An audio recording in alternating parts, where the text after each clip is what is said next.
Buenas tardes, me presento, soy Vicky Estefany Cubas Ibáñez y la tarde de hoy mi grupo y yo vamos a venir a exponer lo que es el tema que nos han indicado. En mi parte yo voy a hacer lo que es la parte del reconformismo militar, la introducción y el contexto, pero para comprender verdaderamente la profundidad de la crisis del Perú contemporáneo debemos desmitificar las supuestas virtudes del reformismo militar instaurado en 1968 por Juan Velasco Alvarado y entender cómo sus especificaciones sembraron la semilla del colapso financiero que estallaría la década siguiente.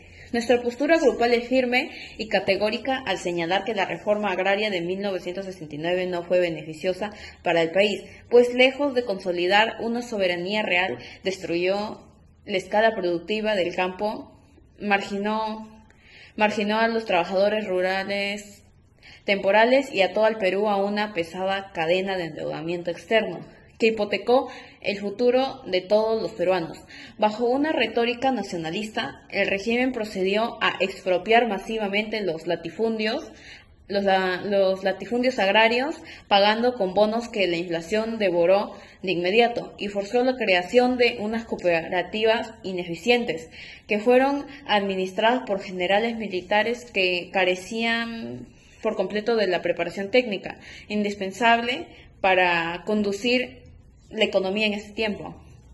Al mismo tiempo, en el plano político, el gobierno de facto anuló la iniciativa privada e impuso un centralismo autoritario que, ante las legítimas críticas por las faltas de libertades democráticas, optó por la censura y la expropiación de los medios de comunicación y periódicos nacionales en 1974. Y toda esta gigantesca e inevitable maquinaria estatal requería de un financiamiento monumental, un financiamiento enorme que el país no poseía, obligando al régimen a tomar decisiones financieras desesperadas que mi compañero pasará a detallar en continuación.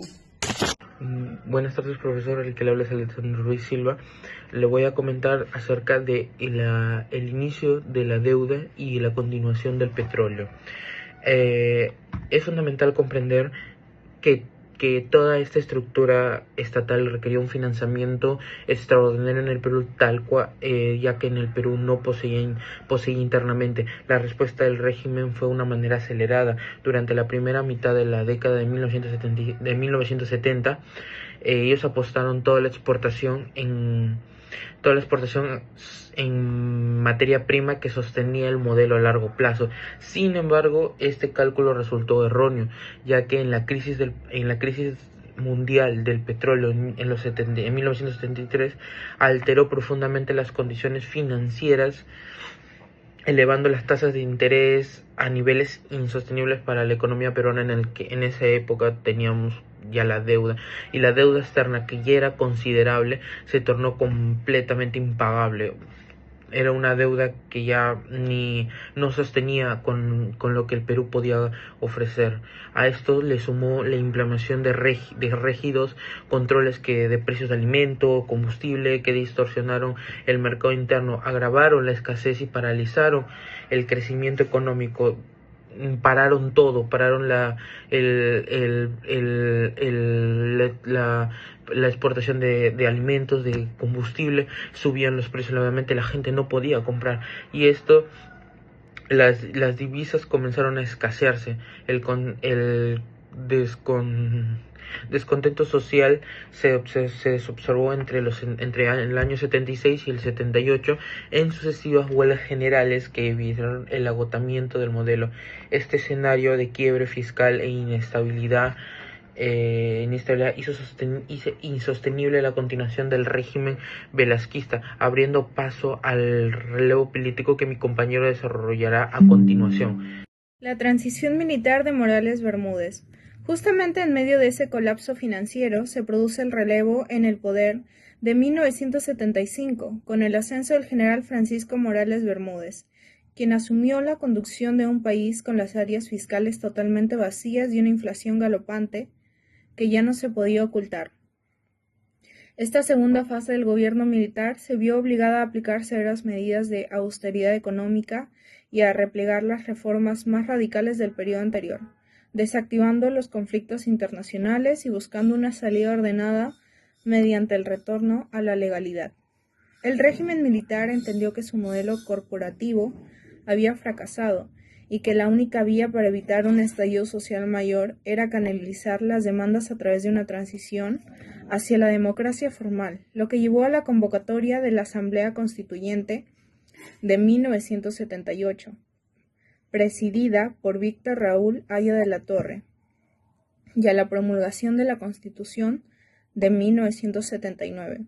Sin embargo, la entrega al poder político en las elecciones de 1980 al presidente Fernando Belaúnde Terry no significó la desaparición de los problemas de fondo, ya que la inmensa deuda externa contraída en los años 70 se mantuvo como una trampa estructural insalvable para los gobiernos civiles, un problema histórico que se agudizaría drásticamente hacia mediados de la década, como se expondrá a continuación.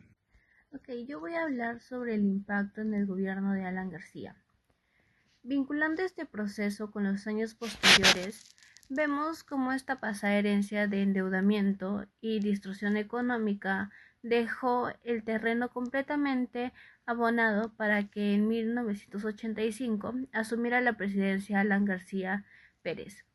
Su gobierno, lejos de corregir los errores estructurales del pasado, pretendió solucionar la escasez y el descontento profundizando las mismas recetas populistas y de control estatal que caracterizaron el velazquismo. El nuevo régimen adoptó una postura de confrontación internacional al limitar unilateralmente el pago de la deuda externa al 10% de las exportaciones, lo que provocó el aislamiento financiero del Perú y nos declaró como un país ineligible para créditos mundiales. Al quedarse sin financiamiento externo y negarse a incentivar la inversión privada, el gobierno recurrió a un control de precios aún más severo y a la emisión inorgánica de billetes a través de la tristemente célebre maquinita del Banco Central. Esta repetición corregida y aumentada de las políticas de los años 70 terminó por desatar la peor crisis hiperinflacionaria y de desabastecimiento en toda nuestra historia republicana, demostrando el impacto directo que tuvo el modelo original en el colapso de los años 70, lo que nos lleva a plantear nuestras conclusiones finales. Le doy pase a mi compañero. Buenas tardes, profesor, y buenas tardes, compañeros. Mi nombre es Iker Mauricio y a mí me ha tocado conclusiones y reflexión de la reforma agraria. La reforma agraria y el gobierno militar tuvieron un gran impacto en la historia del Perú. Según la postura analizada, estas medidas generalizaron problemas políticos, sociales y económicos que afectaron al país durante años en el ámbito político.